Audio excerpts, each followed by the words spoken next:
When I first re-entered the independent school world 8 years ago, I was often asked why return to high school. For me, the answer was simple. For teaching adolescents, as opposed to the opportunity to teach young adults at university, there was still the potential for wonder, for joyful learning, for hope, and the belief in the possible. I'm happy and grateful to reflect that Gloria, as an intellectual and as a human being, exemplifies all of these things. And even more importantly, and perhaps a lesser-known side of Gloria, is that she's a humble servant leader who is known throughout campus as a problem solver, a creator and professional producer of academic and artistic work, and as an authentic and comprehensive storyteller. Within our advisory for the past 2 years, she has been a steady and caring presence for Catherine and Jennifer, this year especially for Catherine, and wanted to share, and they both wanted to share a little bit of what Gloria means to them. Jennifer, I'm speaking on her behalf, and she would like to say that Gloria is like a big sib who is always there for everyone. Her kindness and support make her someone I can always count on. She is a great listener, and although it is difficult to hear some of her comments that to support me, her advice is always helpful. I want to say this in person, but I just want to say that you've helped me so much throughout this year, just with friends issues and homework, and I'm really going to miss you next year.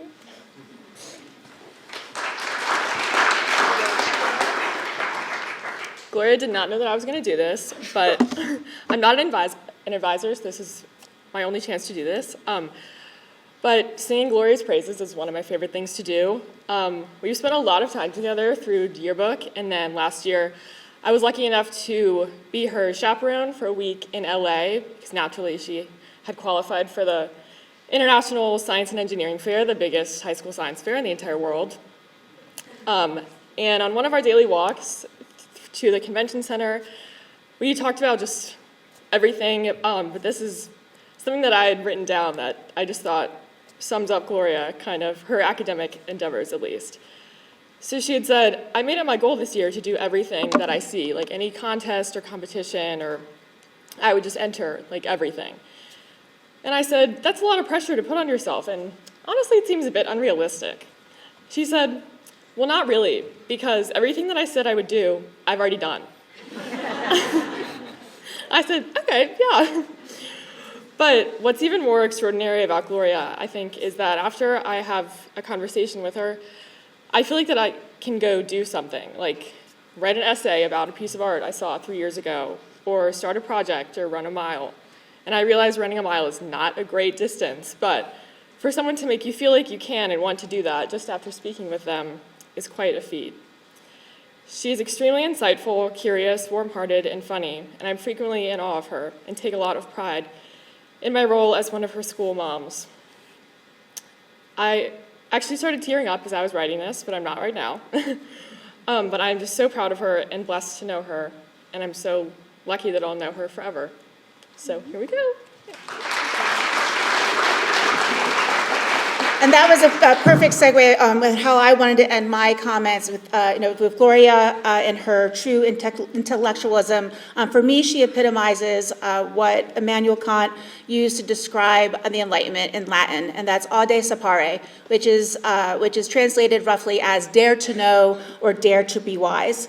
Throughout her time here at VES, Gloria has used her curiosity about the world to embrace questions, especially challenging questions and knowledge, and use knowledge as her superpower to many positive results. I am forever grateful and blessed to have been able to support you along your journey here at VES. I am so very excited to see what wonder, possibility, and hope that you bring to your college journey. As you launch into your next chapter, remember this simple credo: kindness is currency, knowledge is power, and the truth will set you free. Congratulations, Gloria. Onward always. Thank you.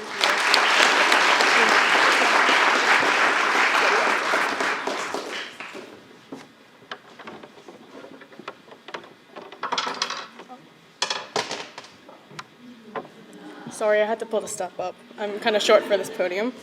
Well, thank you, Dr. Nealis, Ms. Walsh, and Jennifer and Catherine for the kind words. And thank you, Dr. Nealis, for always being there for me and supporting me over the past 3 years.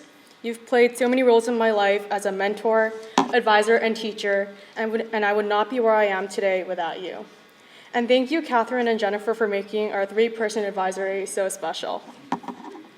Annyeong, or hello, I'm Gloria, and in case you didn't know already, I'm bilingual in Korean and English. When I speak Korean, people often tell me that I sound different than when I speak English. And lately, I've really started to notice that in myself. Korean is a language I speak at home, and when I speak it, I seem to feel more comfortable, which brings out a more reserved side of me. But when I speak English, I find myself instinctively trying to be more outgoing and talkative.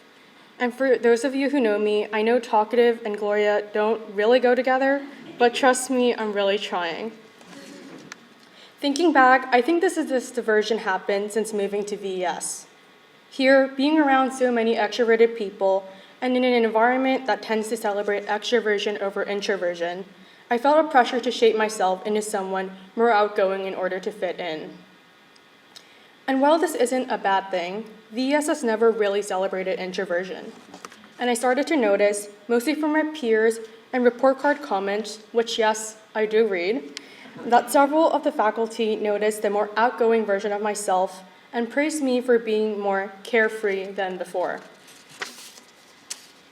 But the truth is that I never felt more insecure about how others would perceive me, and at times I pushed myself to be someone I wasn't. Even as I tried to be more extroverted, I often felt that the version of myself I was presenting wasn't entirely genuine. But that's not to say that the pressure to be more outgoing was all bad. In fact, I really needed it. It helped me to step out of my comfort zone, and I wouldn't be where I am today without it. It taught me to look on the bright side, to have more fun, to get comfortable with being uncomfortable, and to take initiative. But at first, it was hard, especially when I felt like people preferred one version of me over the other.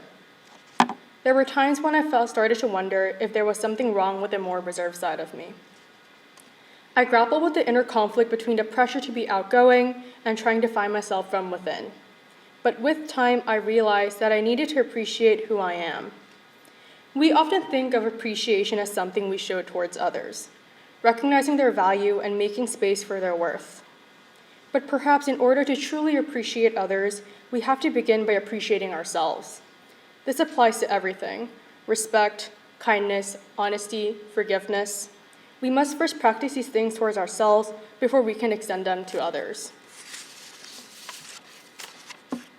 Now I've come to realize that I need to appreciate the person I am at heart and build the confidence in who I am, so I can feel comfortable putting myself out there.